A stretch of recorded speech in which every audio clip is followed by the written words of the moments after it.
When Mario, the notorious head of the Rossi crime family, walked into La Dolce Vita, a quaint Italian restaurant hidden away in the heart of Little Italy, no one could foresee the love story that would unfold.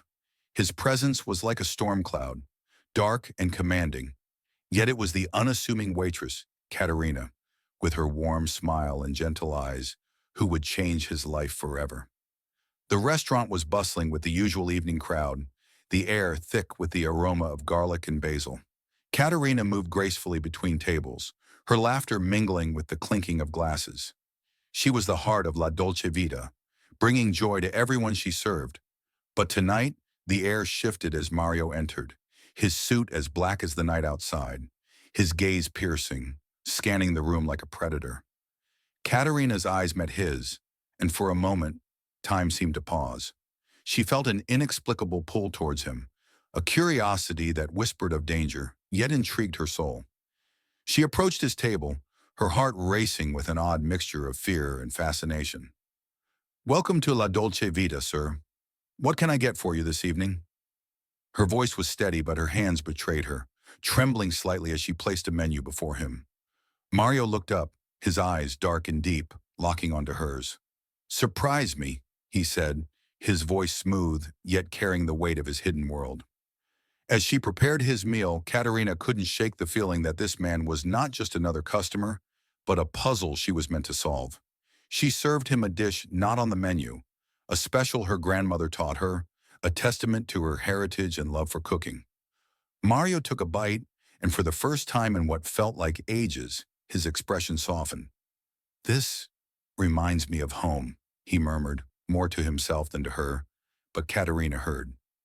That night, she saw beneath the veneer of a Mafia king a glimpse of loneliness and yearning. Weeks passed, and Mario became a regular at the restaurant, always sitting in the same spot, watching Caterina work her charm. Their interactions grew from formal to familiar. She learned of his love for art and poetry, hidden passions beneath his ruthless exterior.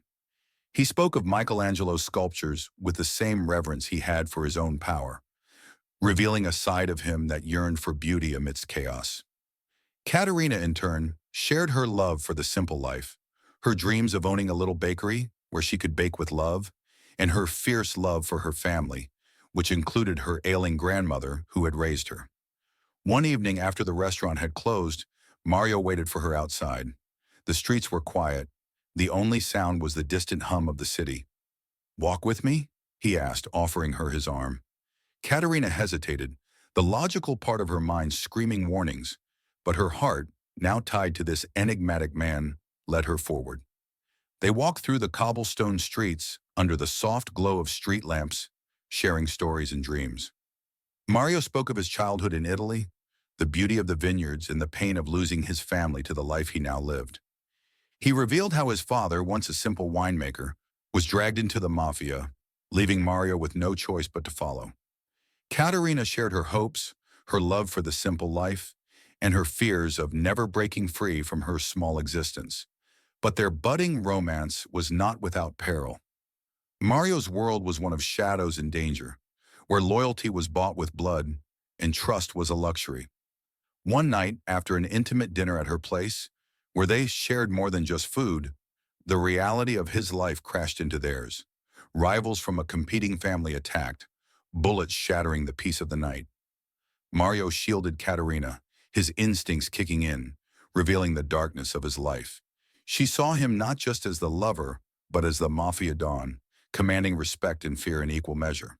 The attackers were repelled, but the incident left a mark, a stark reminder of the stakes involved. Torn between her love for Mario and the fear of what his life represented, Caterina faced a dilemma.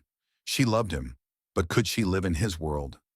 The next day she confronted him, tears mingling with determination. "I love you, Mario, but not this life. Can you leave it behind for us?" Mario, whose life had been defined by power and control, found himself at a crossroads. He loved Caterina, a love that felt like redemption, but his world was all he knew. He made a promise, one he wasn't sure he could keep, to try and leave the Mafia behind for her. The journey was fraught with danger. Mario's enemies saw his softening as weakness. His allies questioned his commitment. There were nights of whispered plans and hidden meetings, days of living in the shadows, and moments where Caterina feared she'd lose him to the violence of his past. They met in secret, often in places far from the watchful eyes of the underworld, where Mario began to teach her how to defend herself, a silent acknowledgement of the dangers they might still face. He showed her how to handle a gun, how to spot danger, and how to escape if necessary, blending his world with hers in a dance of love and survival. But love, fierce and true, found a way. Mario orchestrated his own demise in the eyes of the Mafia, faking his death in a spectacle that would convince his enemies he was gone. With a new identity and a heart full of hope, he and Caterina vanished from New York, leaving behind the life of crime. They moved to a small coastal town in Maine, where the sea whispered secrets of safety and the horizon promised endless possibilities.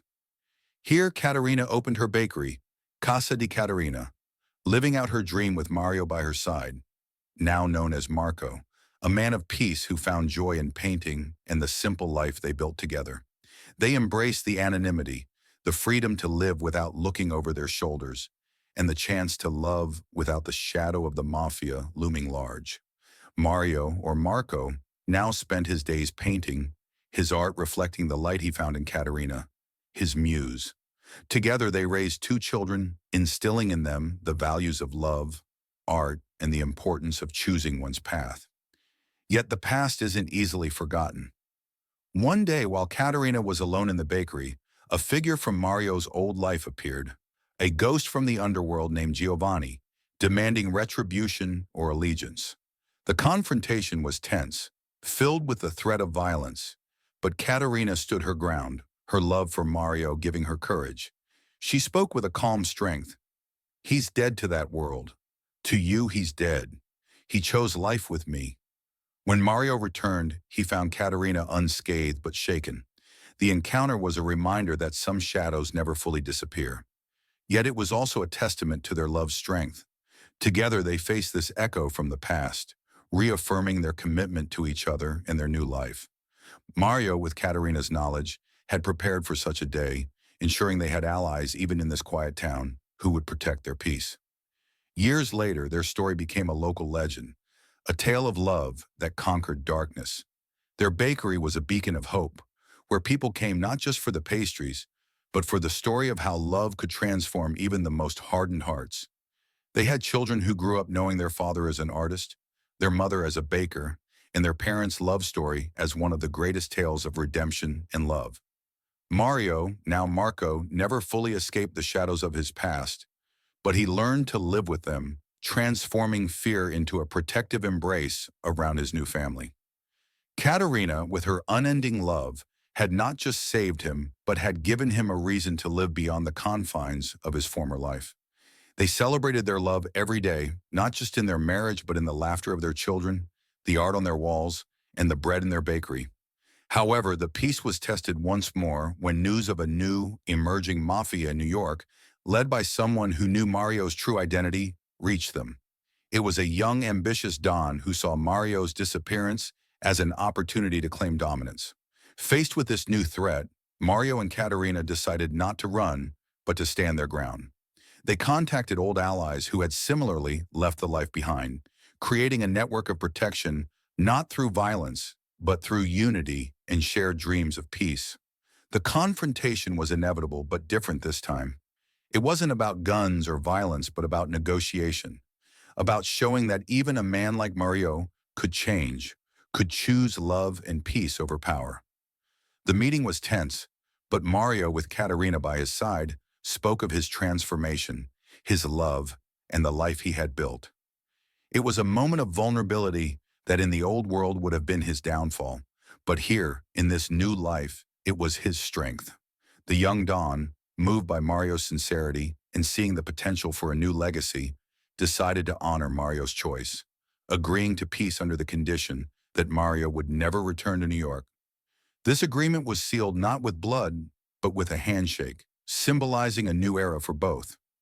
The story of Mario and Caterina became not just a local tale, but a beacon of hope for others caught in the shadows of their past, showing that love, when true, can indeed move mountains and change destinies.